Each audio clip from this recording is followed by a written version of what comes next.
Cricket की दुनिया में जो लोग कहते हैं कि हमें बाहर के शोर से फर्क नहीं पड़ता, पड़ता है साहब, पड़ता है। आप झूठ बोलते हैं लेकिन फर्क पड़ता है। परफॉर्मेंस अच्छी हो जाए तो शोर भी खत्म हो जाता है और फर्क भी नहीं पड़ता, लेकिन परफॉर्मेंस ना हो तो फिर फर्क पड़ता है। और ये फर्क पड़ा है, और इस फर्क का असर है कि बीसीसीआई की तरफ से सिलेक्शन कमेटी जो है उसने कई बड़े फैसले लिए हैं टी20 वर्ल्ड कप को लेकर। 2024 वर्ल्ड कप में शुभमन गिल ड्रॉप कर दिए गए थे और 2026 के टी20 वर्ल्ड कप से भी वो ड्रॉप कर दिए गए। बीती रात भी जो हमने वीडियो बनाया था उसमें हमने बताया था कि संजू सैमसन के हाथों में ग्लव्स का मतलब था कि शायद अब स्लॉट और कीपिंग दोनों उनके पास है। हालांकि संजू सैमसन को जो अमानत मिली है उसकी कुर्बानी जितेश शर्मा ने चुकाई, क्योंकि जितेश शर्मा की कोई फॉल्ट नहीं थी। बट जितेश को भी ये समझना पड़ेगा कि उनको मौका इसलिए मिला था क्योंकि संजू का हक मार के शुभमन को दिया गया था, और यहीं से किस्मत ईशान किशन की भी चमक गई है। क्योंकि इंडिया को अब अगर संजू सैमसन उनके प्राइमरी विकेट कीपर हैं तो वो विकेट कीपर चाहिए जो ओपन करता हो, और शायद इसी वजह से जितेश शर्मा बाहर गए हैं और जायसवाल या गायकवाड की जगह पर आपके ईशान किशन को टीम इंडिया में मौका मिल गया है। फिलहाल टीम इंडिया ने अपने वर्ल्ड कप स्क्वाड को अनाउंस कर दिया है। सूर्य कुमार यादव कैप्टन है, अभिषेक, संजू सैमसन, हार्दिक पांड्या, अक्षर पटेल का नाम आया।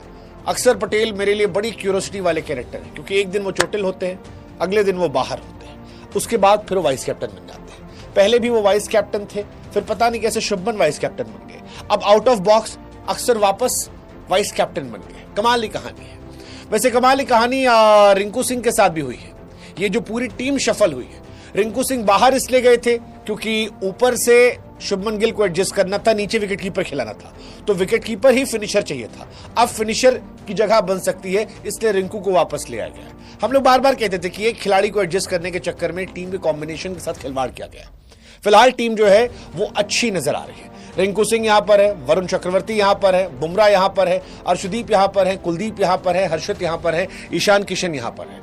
मेरे हिसाब से मैंने टीम 11 बनाई भी है, हाइलाइट्स पहले बताए 11। चलिए मैं अपनी 11 बता देता हूं आपको मैं, क्योंकि मेरी 11 के हिसाब से मैं संजू सैमसन और अभिषेक शर्मा से ओपन कराऊंगा, तिलक को 3 पर लाऊंगा, सूर्या को 4 पर, दुबे को 5 पर, हार्दिक को 6 पर। 7 नंबर पर मेरे पास 2 ऑप्शन होगा, या तो मैं रिंकू सिंह को खिला लूंगा या वॉशिंगटन सुंदर को। अगर वॉशिंगटन को खिलाता हूं तो मेरे पास 7 बॉलिंग ऑप्शन हो जाएंगे, फिर अक्सर, अर्शदीप, बुमराह, वरुण। कमाल की टीम हो सकती है। मतलब आपके पास बैटिंग जो है 8 नंबर तक है और बॉलिंग जो है वो 7 नंबर तक है। रिंकू वर्सेस वॉशिंगटन मेरे लिए थोड़ा टफ चॉइस है, क्योंकि वॉशी बैटिंग भी अच्छी करते हैं और लास्ट मैच में सड़क पर बॉलिंग भी अच्छी की थी, सो वो एक चांस है। एनीवेज हाईलाइट पर आते हैं। ईशान किशन की वापसी हुई है। ईशान किशन को तोहफा दिया गया है, जो उन्होंने अभी हाल फिलहाल में ट्रॉफी जीती। मेहनत खामोशी से की थी, लंबे समय से लगातार जुड़े थे।